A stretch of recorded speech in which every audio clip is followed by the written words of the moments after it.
Hola amigos. Coming up in this episode we have... Oh man, the trees are all blown over because of that storm. I think I might be lost.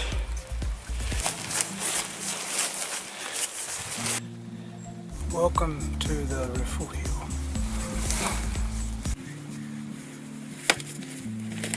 Most of it looked new and it was scattered about as if someone had stolen it, carried it away behind some bushes and ratted through it. At this point my imagination started to run away with me. I don't know about you, but to me this looks like an alien holding its baby. Ugh. It's the blob. The blob. In any case, we may never know the truth, but in recent years there has been much doubt cast upon whether Magellan actually was the first European to sail these waters. So I'm in the town of Punta Arenas, in the extreme south of Chilean Patagonia, and I'm planning on a solo trek to the southernmost point of the continent of South America, Cabo Froward. A cold, windy, rain-swept, isolated wilderness facing the Strait of Magellan. It's something I'd dreamed about doing for many years, and to me seemed the logical starting point to do a south to north traversal of South America. And I knew the trek involved crossing several icy rivers. I had a basic map with the high and low tides marked on it so I could cross these rivers. The first 2/3 was pretty easy. I just had to catch a bus. But the bus didn't leave till 7 a.m. and at this time of year, this far south, it's still dark at 7 a.m. Man, it's hard getting out of bed when it's that cold and dark. Wearily, I packed up all my cold weather gear and camping gear and set off from the hostel. This is my old MacPack backpack from New Zealand. It was once waterproof, but it had so many holes in it after 20 years of use. But I just used a plastic garbage bag as a liner and hoped for the best.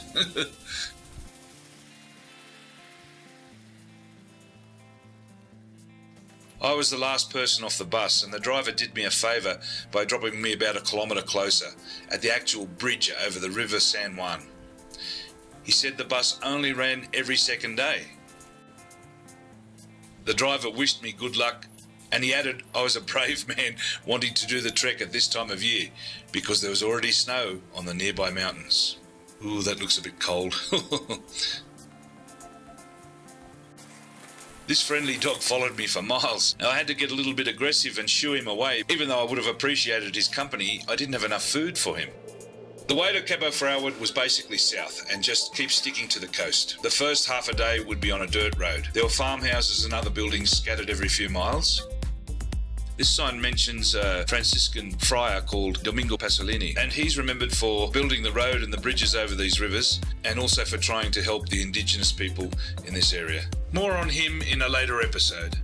It's autumn here, but the flowers are still out. This sign warns against eating mussels, oysters, bivalves in this whole sector because of something called the red tide, which makes them poisonous. Speaking of poisonous, I wonder if that's poisonous. Okay, that sign says only 4 kilometres to the lighthouse and 32 kilometres to Cabo Froward. Ooh, I haven't seen this kind of vegetation before. This is all new to me. And because of the curvature of the coast, you never know what's around the next bend. Some weird looking plants here. Some kelp there, that's edible in soups and things. You even see it for sale in a lot of places in Chile. It's a natural source of iodine, actually. There's some of those mussels that the sign said do not eat, toxic. Well, some vehicles have come this far.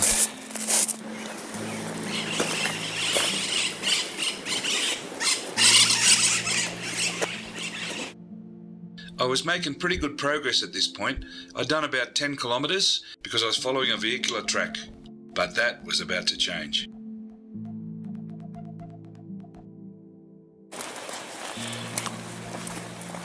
Well, the road has run out. There's some tracks there, but it looks like an off-road bike. It's only a single track. Definitely on foot from this point on. Weather's been nice so far. A little bit of rain last night, but yeah, it's a single track there. You can see. Maybe I could have brought my bike this far, but I don't know how high up these tides come. There's seaweed on the road in some spots, but yet there's grass growing there as well, so I don't know whether it's been blown up there or what. But yeah, I'm on the rocks here. According to my calculations, that lighthouse should appear at any minute. Where is it? Oh, I think it will be just around this headland, the lighthouse, which will be my halfway point for today, I think. Yeah, there it is. The San Isidro Lighthouse, most southerly lighthouse on the South American continent.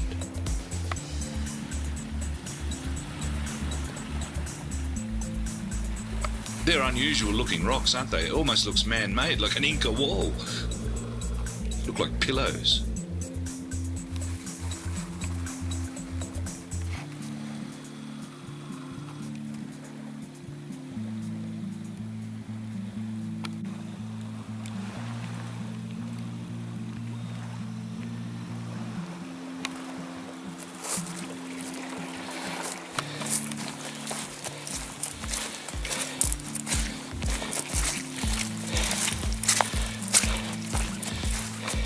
Ah, some steps. And there's something to read on that wooden sign up there. Well, it's in English and Spanish, but it's barely legible. It says something about do not take vehicles, and it's something about protecting the environment. It says camping and making fires is forbidden. Take your litter. There it is, the San Isidro Lighthouse. I think I've done about 20 kilometres so far. A sign back in the town said it was inaugurated in 1904, and it's actually unmanned. It runs automatically, powered by solar panels. I don't think I'll go up those steps and check it out. I've got to keep moving. After the lighthouse, there's no road access at all, only walking.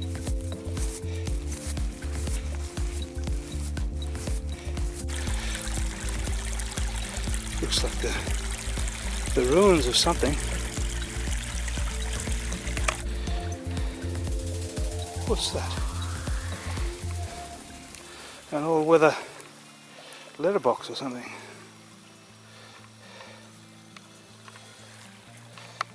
Later on I checked on the map that they had in the hostel, and I think it's actually the slipway for an old whaling station formed by a Norwegian called Adolphus Amandus Andresen.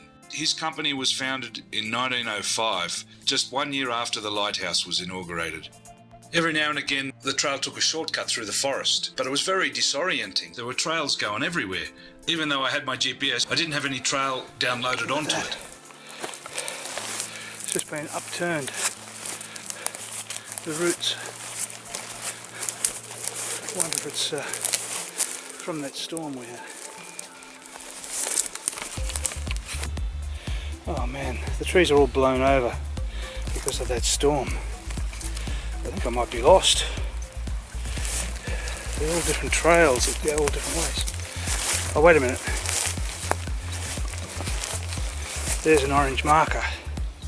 It's marked with orange markers, but they're so hard to see. There's one there, so I'm still on the right trail. See the orange? Still.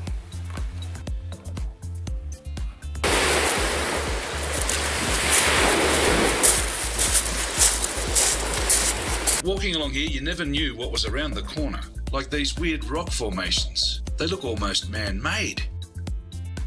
I guess that orange bucket is the marker, and that must be the trail disappearing into that thicket. There were a lot of these on the beach. They look almost like they're made of plastic, but I'm guessing it's some sort of crab shell. This is a very cold area, but I imagine the native people had no trouble finding things to eat.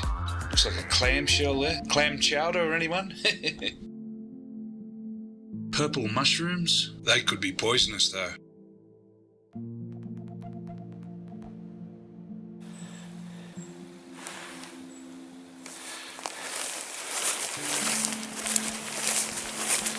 I wonder what this is. Oh.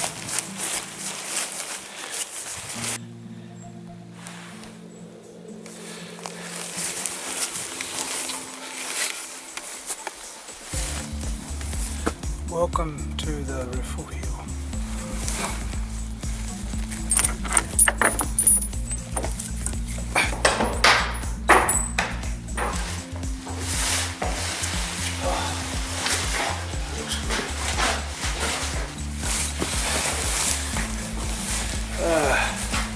Looks good. It says in English and Spanish, don't use the stove because the chimney's broken and it might burn the house down.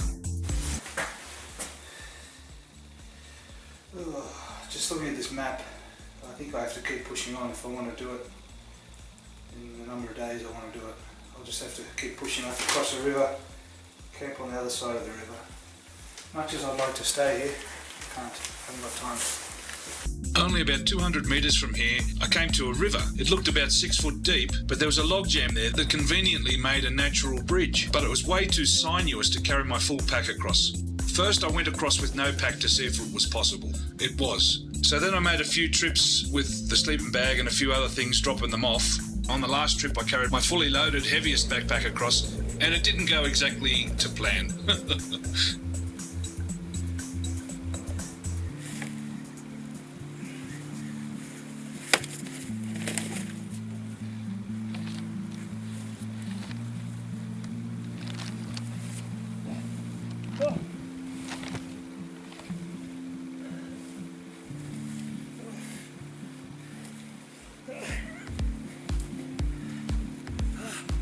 Oh, that was close.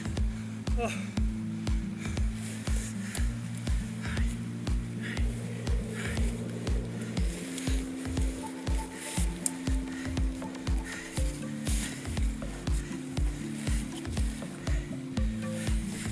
Oh.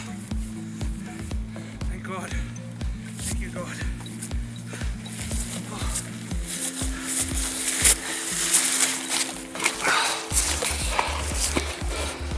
That water is coming off snow. It's freezing. Oh, if you fall in, you'll feel it for sure. Some sort of animal, I think it's a dog, fox or something. Hope it doesn't come for my food in the tent tonight. Maybe I should have stayed in the refuge.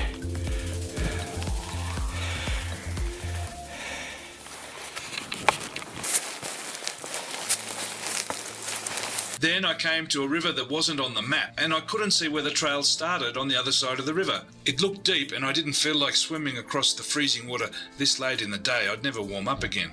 It was getting late, my muscles ached. I'd done half the distance to the Cape. I thought, I'm just going to backtrack a bit and camp here for the night.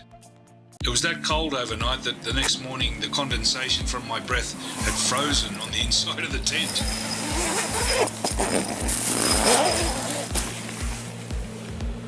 Man, the tide's gone way out. It came right up during the night. Doesn't that look beautiful?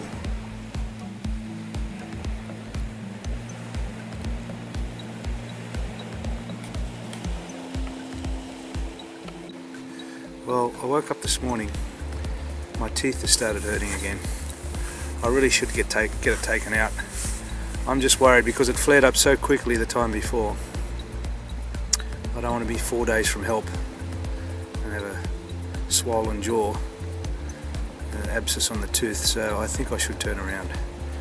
Much as I'd like to keep going to Cabo Froward, it's not going according to plan anyway. I'm a bit behind schedule, and it will probably take me about 7 days at the rate I'm going because of the tides and the early sunsets and late sunrises.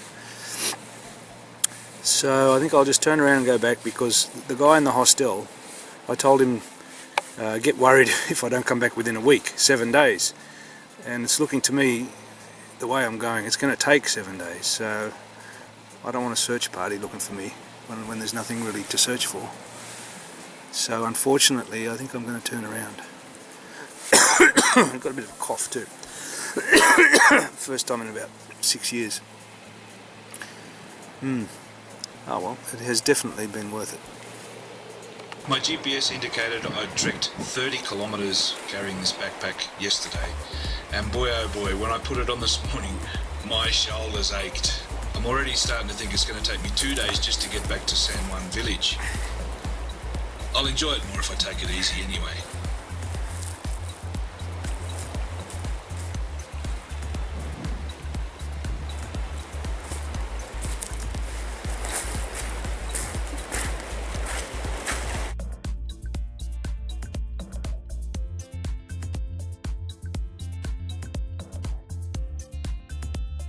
I tell you what, it's still pretty chilly though.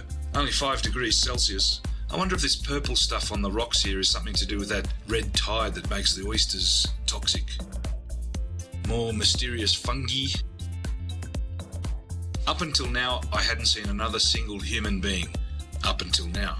At the far southern end of the beach where the Rio Jumbo is, I saw this vessel. I watched it for a while. There seemed to be nobody on board. Then I came upon these, fresh footprints in the sand. They led to this small rowboat near the river mouth. I looked around, but I couldn't see anybody. I wondered whether they were in the refuge hut, though this is on the far side of the river. Then I came upon some camping gear, including what appeared to be a brand new pair of waterproof overtrousers. Most of it looked new, and it was scattered about as if someone had stolen it, carried it away behind some bushes and ratted through it. At this point, my imagination started to run away with me. It felt like a crime scene. A kind of fear and phobia got into my head, and I felt a kind of an adrenaline rush. So I took off to the logjam bridge, did a couple of crossings there carrying the weight, didn't fall in this time, and then I heard a kind of a metal clanging noise. I looked across the river and there were 2 or 3 men manhandling metal poles. And for some reason, I just wanted to get out of there.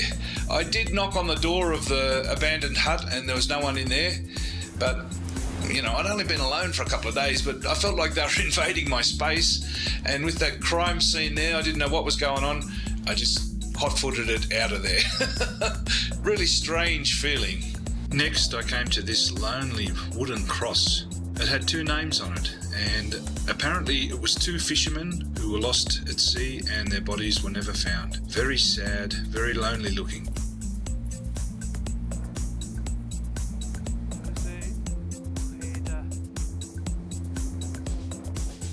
Then I got lost for a bit again. Where am I?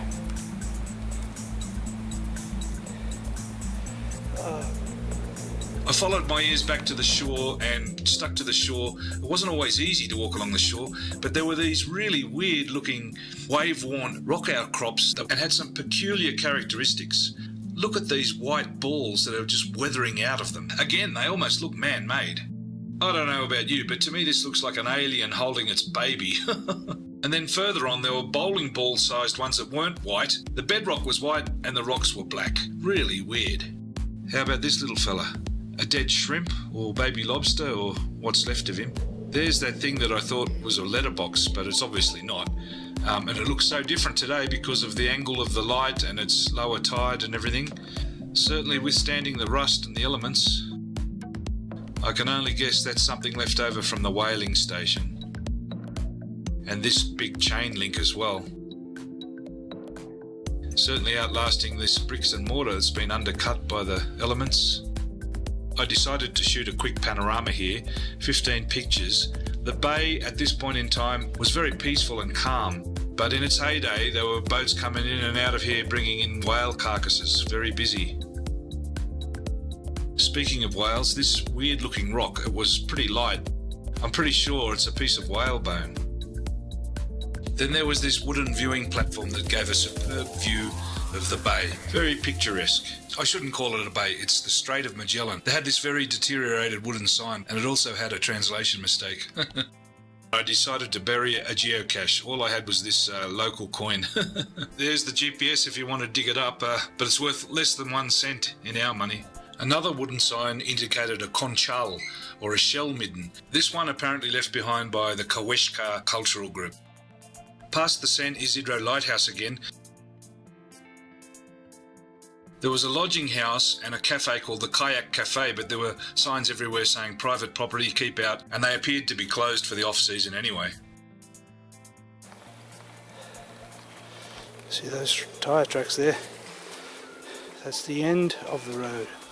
A 4-wheel drive only, low tide only, but it's the end of the road on the continent of South America. I came to this stream, which was ankle deep yesterday, but it now blocked my path due to the tide coming in.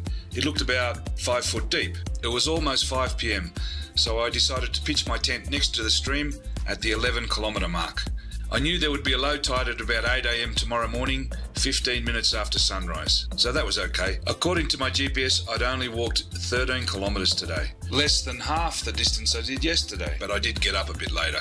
Obviously, I'm not very fit, and after all, not a spring chicken. I realise now that getting to the Cape and coming back, given my age and lack of fitness, would have been touch and go to make it in 7 days. So I was a bit over-optimistic thinking I could do it in 4 days, and I did the right thing by turning around and coming back. Anyhow, this was my beautiful view from my tent as I drifted off to sleep. In the morning, I woke up to find I'd camped at the foot of Mount Tarn, 825 metres or 2,707 feet, and it was named after the British surgeon John Tarn, who climbed the mountain in 1827. 7 years later, Charles Darwin and a few of the crew of the Beagle ascended that mountain. And it's interesting to note what he wrote about that ascent. They began at 4 o'clock in the morning, and he found a compass was needed because the forest was so thick and you had no view of any landmarks, you couldn't see the sun, and it was very confusing. He also wrote the way was often blocked by fallen trees, and these trees themselves were so rotten that your leg could sink in knee deep, and if you leaned on one, it would just fall over. Charles Darwin, I know exactly what you're talking about. What the hell is that? The blob.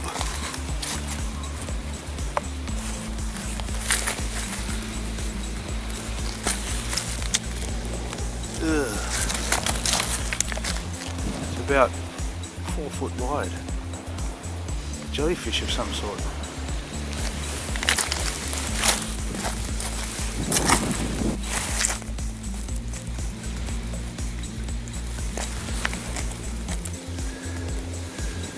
There's its eyes. Oh, yuck.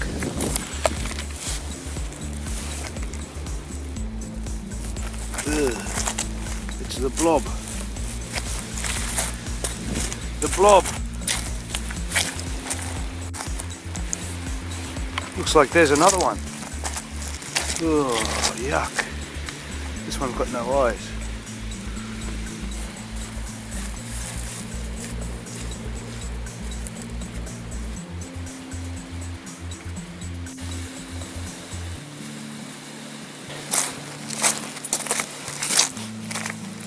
A big blood-red blob. So many famous ships came this way, and Magellan's now Victoria is the first known European ship, but it may not have been the first.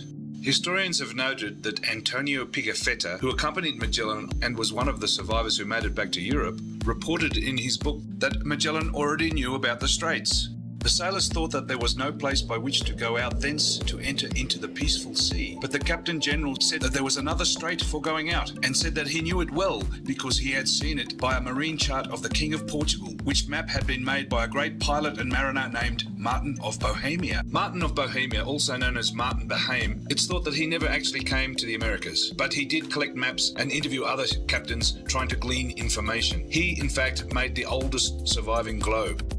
But it doesn't contain the Americas because it was produced a year before Columbus sailed for America. However, it's known that Magellan was always talking to pilots, navigators, captains, and collating the information, charts and maps. This is where it gets really interesting and a little murky. Magellan probably formed the idea to sail west through a hypothetical channel while he was living in Lisbon in Portugal, and it involves an anonymously written enigmatic book written in German in 1515 called Neuen Zeitung aus Preisligland, published in Nuremberg, which at that time was the place in Europe where all the advanced navigational instruments and many of the charts were produced.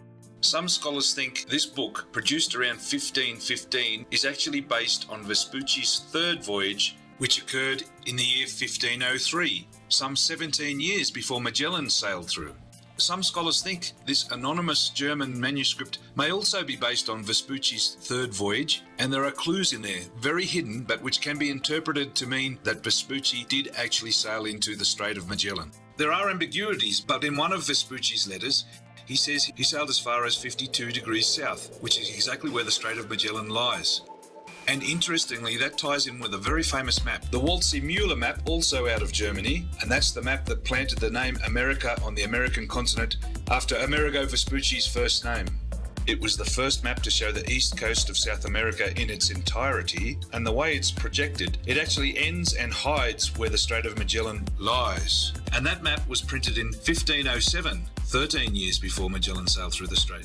Using comments he made, such as observing a 15-hour night, it can be inferred that he sailed as far south as 65 degrees latitude, which is even further south than the Strait of Magellan. Further circumstantial evidence exists in a study that concludes a Portuguese expedition prior to 1509 tried to sail through the Strait of Magellan but was forced back by winds, meaning it was a possible source of the Walders-Mueller map. Other scholars propose that the booklet is actually based on Vespucci's own writings, and it actually describes a voyage between two continental masses, just like the Straits of Gibraltar separate Europe and Africa. This incorrect analogy continued for over 100 years, that the Strait of Magellan separated a great southern continent, and that suited the Portuguese, the keepers of this information, because they didn't want rival European nations, especially the Spanish, to know there was a maritime route through this southern strait to Asia, because they had previously signed an agreement with the Spanish, dividing the world up amongst themselves, and the Strait of Magellan clearly fell within the Spanish dominion. Details of Vespucci's third and even maybe fourth voyage are sparse, and some scholars doubt he even made a third or fourth voyage, let alone went that far south. But more than 500 years have passed since this alleged voyage. Add to this that these maps and information were state secrets and guarded. Basically, they were top secret documents, but subject to much espionage, censorship, and Machiavellian intrigue. But it may be the case that Vespucci himself destroyed much of this evidence to save his own skin, because although he was Italian, his early voyages were made under contract to Portugal, and in 1505 switched allegiance to Spain and died in 1512, 7 years before Magellan's voyage. In any case, we may never know the truth, but in recent years there has been much doubt cast upon whether Magellan actually was the first European to sail these waters. Even here there's a shrine to Defunto Correa. Which is rather ironic because there's no lack of drinking water around here. I filled this bottle up from a creek, and that brown tinge is just tannin, I guess, from rotting leaves. I drank it and didn't get sick at all. Day 3 was a pretty easy 19 kilometres, and most of it was along a graded road, and I knew I was getting close to civilization when I saw this on a tree.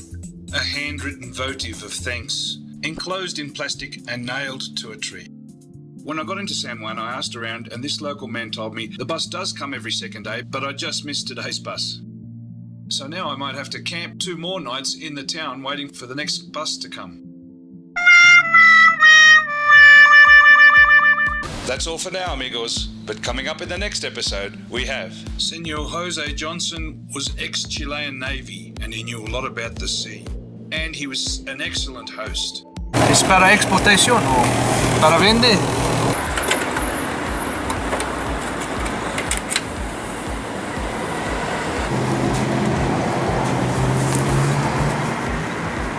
I've added some USB powered heating pads taken out of a mitten that I bought on eBay.